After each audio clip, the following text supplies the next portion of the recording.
When your washing machine starts behaving in a way that doesn't feel normal, like cycles not completing, buttons responding slowly, or settings changing on their own, it can quickly become frustrating. Even though everything looks fine on the outside, the issue is often happening inside the control system. With a Samsung washing machine, these kinds of problems are commonly linked to temporary glitches rather than actual damage. This can happen after a sudden power cut, an interrupted wash cycle, or even repeated inputs on the control panel. The machine's internal system may struggle to process commands properly, which makes it seem like something serious is wrong. In reality, it just needs to be cleared and restarted in the right way. Resetting the washer brings all settings back to default and removes any stored errors. It allows the system to start fresh and respond normally again without unnecessary complications.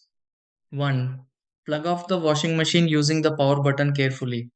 2. Unplug the machine from the power outlet completely. 3. Wait for about 3 to 7 minutes to clear stored settings. 4. Plug the washer back into the power source. 5. Turn it on and avoid pressing any buttons for a few seconds.